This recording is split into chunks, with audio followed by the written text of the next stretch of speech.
Hello student teachers, एक बार फिर से आप सभी का स्वागत है आपके अपने यूट्यूब चैनल पर जिसका नाम है ट्रेनिंग जंक्शन। आपका सोशल साइंस से रिलेटेड देखो कल से आपका नोटिस आया था, क्या क्या आया था वो आपको देखो आपके सामने ही सारा पीडीएफ रहेगा। और मैं फिर से बोल रहा हूं, यहाँ पे हम अपने से मन गढ़ंत बातें नहीं बताते, जो भी चीजें सही है रियल है वही आपके सामने लाते हैं। और अगर गलती से कुछ गलत भी बता देते भाई साहब भागते नहीं है, आपके सामने लाइव आते हैं और आपके एक एक सवाल का हम जवाब देते हैं। ठीक है, अब देखो कल कल ही आपका ये नोटिफिकेशन आया था।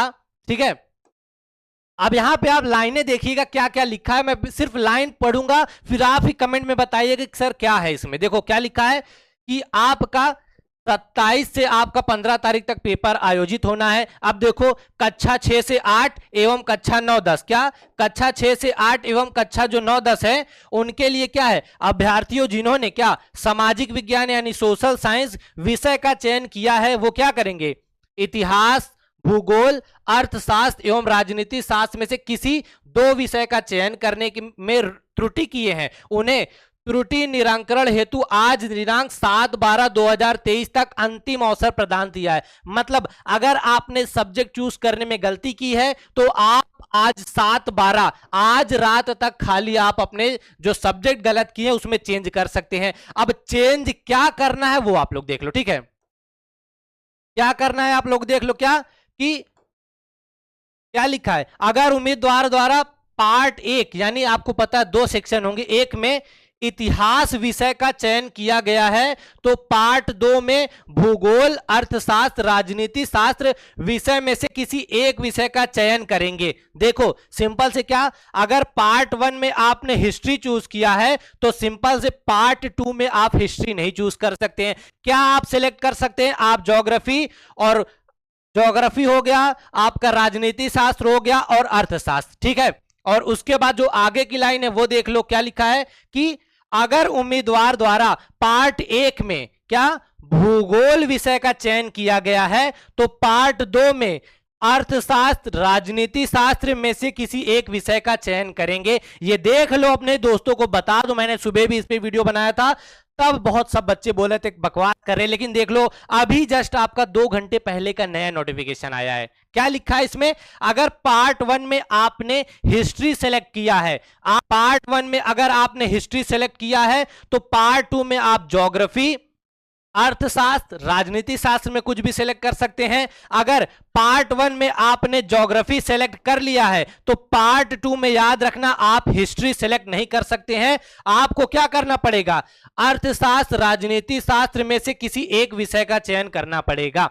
अगर अभी भी किसी के डाउट है तो भाई साहब पूछ लो, फिर हम बताते हैं। और आपके सामने ये नोटिफिकेशन है, ठीक है, क्योंकि इससे ज्यादा कुछ नहीं आपका होने वाला है, इसमें कोई चेंजेस, और ये लास्ट में है। अगर अभी भी किसी को गलत लग रहा है तो देख लो क्या कि अगर फिर से एक बार क्या कि अगर पार्ट 1 में आपने हिस्ट्री सेलेक्ट किया है, क्या आपने हिस्ट्री सेलेक्ट किया है तो पार्ट 2 में क्या कर सकते हैं आप, ज्योग्राफी, आपका जो नागरिक शास्त्र है वो, और या फिर आपका जो इकोनॉमिक है, उन सब में से कोई एक सिलेक्ट कर सकते हो। कब, जब पार्ट 1 में हिस्ट्री सेलेक्ट किया है, पार्ट 2 में आपको हिस्ट्री सेलेक्ट नहीं करना है अगर पार्ट 1 में हिस्ट्री है। लेकिन अगर आपने क्या, अगर आपने पार्ट 1 में क्या किया है, ज्योग्राफी यानी भूगोल सेलेक्ट किया है तो पार्ट 2 में आप हिस्ट्री सेलेक्ट नहीं कर सकते।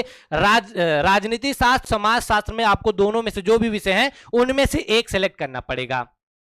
ठीक है, यहां तक आपको समझ में आ गया होगा। अगर अभी भी सोशल साइंस के बच्चों ने गलती की है तो भाई सुधार लो, ये आपके सामने सिर्फ आपके पेपर आएंगे और वैसे प्रॉब्लम तो नहीं होनी है, लेकिन नोटिफिकेशन में यहां आपको मैं बार बार इसीलिए दिखा दे रहा हूं कि भाई साहब ये अपने द्वारा कुछ नहीं है, ये जो जानकारी है सब ऑफिशियल आपकी है। यहां आपके सामने लिखा है, चाहे आप स्क्रीनशॉट ले सकते हैं, सब कुछ देखिए क्या लिखा है यहां पे, 6 से 8 वर्ग से संबंधित है जिन्होंने क्या सामाजिक विषय में इतिहास, भूगोल, अर्थशास्त्र, राजनीति शास्त्र में किसी दो विषय का चयन करना था और आपकी गलती थी। आज तक आप फिर से एडमिट कार्ड अपना डाउनलोड कर सकते हैं, अभी के बाद आपका एडमिट कार्ड में करेक्शन नहीं होने वाला है।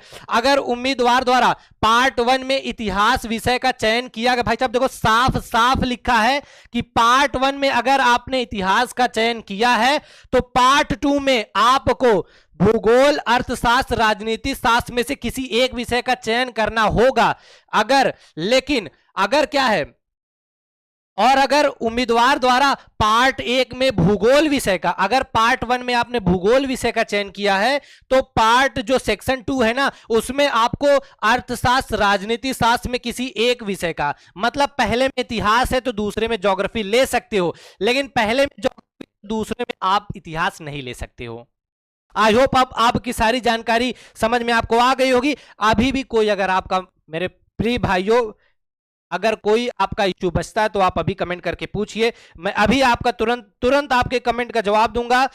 कुछ पीआरटी के लिए भी टिप्स दीजिए सर जी। क्या? हाँ ठीक है, एमडी मुस्तफा आलम। जहां पीआरटी के लिए यार तो यही एक आपसे सिर्फ एक ही टिप्स रहेगी कि आप जो पिछले साल का पेपर हुआ था एक बार उसको देख के जाइएगा, देख के जाइएगा। देखो पेपर का लेवल मैं फिर से बोल रहा हूं एकदम आसान भी नहीं रहने वाला, बहुत टफ भी नहीं है, लेकिन पीआरटी के लिए सबसे जो चीजें पॉजिटिव हुई है वो सिर्फ एक चीज हुई है। क्या? वो आपको यहां पे बता दे रहा।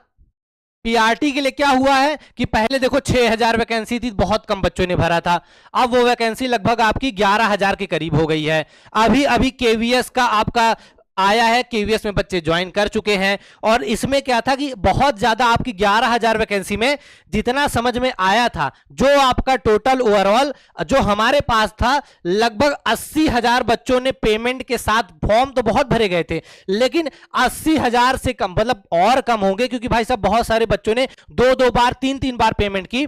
मतलब देखोगे सिर्फ 80000 बच्चे थे, अगर सिर्फ 50000 के मान लो इतने ही बच्चे हैं इस 11000 वैकेंसी के लिए। दूसरा बीपीएससी का जैसा पेपर होता है, जो लोग एकदम मतलब नहीं पढ़ते हैं तो देखो उनका तो कुछ नहीं हो सकता, लेकिन अगर आपने थोड़ा सा पढ़ा है, थोड़ा सा भी आपने चीजें देखी हैं, और भाई साहब बिहार जाने में ही अभी देखना कम से कम 15% बच्चे और अभी छोड़ देंगे। और दूसरा पीआरटी का क्या है आपको पता है, जो आपका चाहे जूनियर का हो चाहे आपका टीजीटी का और पीआरटी का, सॉरी जूनियर, जो जूनियर है और पीआरटी है, दोनों के गैप कितना है? 5 दिन का आपका गैप है, 5 दिन का, 4 दिन का। तो मोस्टली बच्चे दोनों पेपर तो देंगे नहीं, और ज्यादातर बच्चे क्योंकि जिनको लग रहा था जूनियर में ज्यादा वैकेंसी है तो भाई साहब वो देंगे, उनको क्या पता कि सीट 11000 हो जाएगी। अब 11000 हो गई तो आपके लिए मौका हो गया, चांसेस हो गए हैं। और मैं फिर से अपना जो पहला शेर था वही दोहराना चाहूंगा कि वो कहते हैं ना कि मिल ही जाएंगी मंजिलें भटकते भटकते, की मिल ही जाएंगी मंजिलें भटकते भटकते, गुमराह तो वो हैं जो घर से निकले ही नहीं। आप घर से निकल रहे हैं, आप अपना पैसा खर्चा कर रहे हैं, आप यूं ट्रेन में झेलते हुए जा रहे हैं, तो सिलेक्शन किसका होगा? जो घर बैठे खाली ऐसे करते करते कमेंट करेगा अरे बकवास है ये चीजें, तो उनका नहीं है। तो एक टीचर का काम होता है पढ़ाना और गाइड करना। अभी देखो बिहार शिक्षक भर्ती में क्योंकि उतना हम लोग को समय नहीं मिल पाया कि हम आप लोगों को पूरा 100% दे सके, लेकिन कोशिश हम लोगों ने पूरी की। अभी जो आपका देखो DSSB का आएगा और यूपी एस्टेट का आएगा, ठीक है, ये दोनों वैकेंसी है, इसका कोई कंफर्म नहीं है लेकिन ये आपको पता है 100% आएगी। इसी का आपका प्रीवियस ईयर क्वेश्चन पे प्रैक्टिस बैच हम लोग स्टार्ट करेंगे। सीडीपी और हिंदी हम आपको पढ़ाएंगे, मैथ्स के लिए अलग सर है, सोशल के लिए आपने देखा होगा इमरान सर जो बेहतरीन पढ़ा रहे हैं, साइंस के लिए आपके अलग टीचर, मतलब पीआरटी का कंप्लीट कोर्स चलेगा, वो भी बिल्कुल फ्री विद पीडीएफ नोट्स। बस आपको डेली क्लासेस करनी है, प्रैक्टिस करनी है, और क्या क्या चीजें आपको करनी है पेपर के बीच में। जैसे आपको पता है DSSB का 2 घंटे का पेपर होता है, 200 क्वेश्चन होते हैं, कैसे पेपर को टैकल करेंगे कि कैसे आपका सिलेक्शन हो जाए। और बहुत अच्छी वैकेंसी है, और मेरी खुद की पर्सनल फेवरेट वैकेंसी है DSSB। जैसे बहुत सारे लोग बोलते हैं ना कि सर आप बिहार का फॉर्म भरे नहीं भरे, क्योंकि यार जो मेरा जो सबसे जो बेस्ट है ना वो यही है, ना केवीएस ना यूपी ना कहीं, ये है। इसमें बहुत सारी चीजें हैं जो रिस्पेक्ट, जो चीजें हैं मतलब वो शायद अगर आप टीचिंग एग्जाम की तैयारी कर रहे होंगे, अगर थोड़ा भी आपको DSSB के बारे में पता होगा तो आपको पता होगा कि क्या चीजें हैं। बाकी छोड़ो, फिलहाल वो तो बाद का है, अभी फोकस कल के एग्जाम के लिए। मैं फिर से बोल रहा हूं, जो आपको डिमोटिवेट करे थोड़ा सा उनसे साइड हो जाओ। अगर कहीं भी बात हो रही कि मतलब कॉन्फिडेंस गिराने में, जो ऐसे अपने बारे में बताया था ना कि भाई साहब की जिस एग्जाम में मतलब होता था ना कि अगर आप पहले से ही मान लोगे कि भाई साहब मेरा नहीं होने वाला है, कि मेरा नहीं होगा, तो भाई आप चाहे 110% तैयारी आपकी हो, आपका सिलेक्शन नहीं होगा। लेकिन अगर आप मान लोगे कि भाई मेरा हो जाएगा, आपकी तैयारी आपकी 50% है, बाकी 30% काम तो आपका कॉन्फिडेंस कर देगा। ठीक है। और निगेटिव लोगों से मैं बार बार इसलिए बोल रहा हूं क्योंकि मोस्टली 25 दिन का समय मिला था, मैक्सिमम लोगों की तैयारी नहीं थी, कोई तैयार ही नहीं था कि इसकी वैकेंसी वापस आएगी। और पीआरटी में तो किसी को पता ही नहीं था कि वैकेंसी आ रही है, अचानक से वैकेंसी आई आपकी और 15 दिन में आपका देखिए यहां पे पेपर आ गया। उस वाले में नहीं हुआ तो जो इसमें भर रहे हैं उनका हो जाएगा। मैं फिर से बोल रहा हूं, बी कॉन्फिडेंट, और बाकी नहीं होगा तो देखा जाएगा, लेकिन अभी तो आपके पास है ना चीजें। बाकी मिलते हैं आपसे अगले अपडेट में, तब तक भाई साहब यही बोल रहा हूं, ट्रेन नहीं मिल रही है, बारिश हो रही, प्रॉब्लम हो रही, जाना आपको है 44,500 की सैलरी आप ही को तो मिलेगी ना, पीआरटी की, जूनियर की आपकी 49,000 प्लस सैलरी आप ही को मिलेगी ना, एस्टेट पास है, टीजीटी पीजीटी की सैलरी आप ही को मिलेगी ना। ये 2 दिन का कष्ट है, जहां आपकी ज्वाइनिंग होगी, अभी मुश्किल से 1 हफ्ते बाद आपकी आंसर की आ जाएगी और 20 दिन बाद आपका रिजल्ट आ जाएगा। और आंसर की के लिए मैं फिर से बोलूं, किसी चैनल पे परेशान मत होना। यूट्यूब पे क्या है, देखो यूट्यूब पे ही आपको पढ़ा रहे, बुराई नहीं करेंगे, लेकिन मैक्सिमम चैनल क्या है, क्योंकि बीपीएससी का क्या है ना, बीपीएससी में एक तो आपका डी और ई वाला ऑप्शन, और इनके जो क्वेश्चन होते हैं ना, ये ऐसा रखते हैं, कोई अपने आप को कितना भी लगाता रहे, अगर 100% क्वेश्चन है तो 80% से ज्यादा कोई भी सही सही आंसर बीपीएससी का नहीं बता सकता है,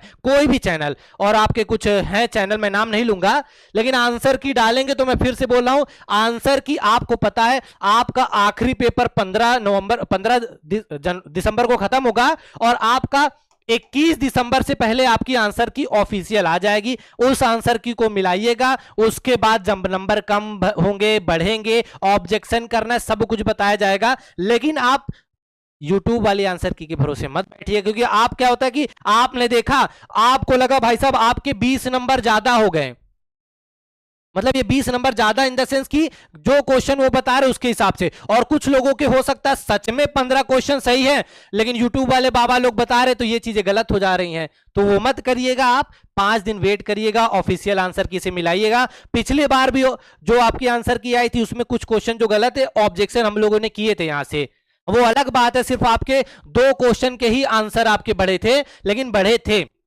ठीक है। तो अभी आपको कुछ नहीं करना है जहां भी, हाँ लेकिन आप अपना थोड़ा सा ख्याल रखिएगा, क्योंकि ठंड है, बारिश हो रही है, ट्रेन का आपको वीडियो बन गया है, बस शाम तक हो सकता है या फिर कल सुबह मिल जाएगा, क्या हाल इस बार था। और बाकी जो लोग एग्जाम देने जा रहे हैं, आप सभी को परीक्षाओं के लिए ऑल द बेस्ट। फिर से बोल रहा हूं, एग्जाम में 2 चीजें करनी है, बी पॉजिटिव, कॉन्फिडेंट रहना है, और जो भी नेगेटिव पर्सन दिखे उससे एकदम दूर हो जाना है। क्यों? क्योंकि आपके अंदर थोड़ी भी शंका आए कि भाई साहब पेपर बहुत हार्ड आएगा, नहीं होगा, तो जैसे ही आप पहले 5 क्वेश्चन देखोगे, हो सकता है, देखो पेपर में क्या होता है, मैं 5 का 120 में मान लो शुरू के 10 क्वेश्चन आपके बहुत हार्ड आ गए, लोगों की बात जो कान में चल रही, तो आपको लगेगा पेपर वैसा आया, पता लगा इस 10 के बाद आपके 50 क्वेश्चन इजी और मॉडरेट है, रह गए आप, ठीक है। तो किसी भी सेक्शन से उठाइएगा, हार्ड इजी मत देखिएगा, क्वेश्चन सॉल्व किया, टिक लगाया, ओएमआर भरा, क्वेश्चन सॉल्व किया, और ओएमआर भरने से पहले अगर आपने जो 5 गलती वाली वीडियो नहीं देखे हैं तो उनको देख लीजिए। और फिर से यही बोल रहा हूं, बी कॉन्फिडेंस, मस्त होके जाइए और आराम से पेपर दीजिए। और भाई साहब अगर कॉन्फिडेंस रहेगा, तैयारी है, सिलेक्शन कैसे नहीं होगा। और हाँ, आप वॉच मत पहन के जाइएगा, क्योंकि अगर आप घड़ी पहन के जाते हो तो वो आपको निकलवा देगा। देखो प्रोसेस क्या है, जब आप सेंटर में, देखो 2 घंटे पहले पहुंच जाना, सेंटर में पहुंचोगे, जाओ अंदर जाओगे, सबसे पहले आपका जो क्यूआर कोड है वो आपका स्कैन होगा, वो जैसे स्कैन होगा आपके रूम में बैठाएंगे। 12 बजे से आपका पेपर है, तो कम से कम आपको 11:30 बजे के करीब आपको आपका ओएमआर मिल जाएगा। ओएमआर में अगर कुछ चीजें ना समझ में आए, क्वेश्चन भरना ना समझ में आए, तो भाई साहब जो इन्विजिलेटर होंगे ना, उनको बुलाना, उनकी ड्यूटी है। एक बार नहीं, तुम 10 बार बुलाओगे तो 10 बार वो आएंगे, बुलाना, जब तक आपको संतुष्टि ना हो जाए, फिर आराम से गोला भरना। उसके बाद इतना धीरे धीरे गोला भरना कि जो 30 मिनट है ना, उसमें आपको किसी से बतियाने का मौका ना मिले। मैं बार बार बतियाने का इसलिए बोल रहा हूं, देखो कोई दूसरे का भला नहीं चाहता है, सब चाहते हैं कि इसका ना हो। अगर किसी को और सही भी आता रहेगा तब भी वो गलत ही बताएगा।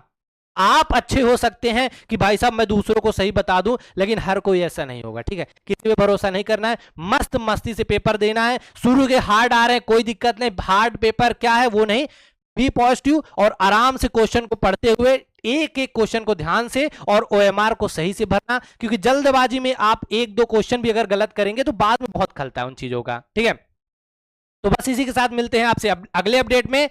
आपसे बस एक ही गुजारिश है कि भाई यार जम के पेपर दो। अगर मेरी बातों से कुछ लोगों का भी अगर मोटिवेशन मिल रहा है और अगर कुछ भी सेलेक्ट होते हैं ना, वैसे सभी का हो जाए तो उतना ही हमारे लिए बहुत होगा।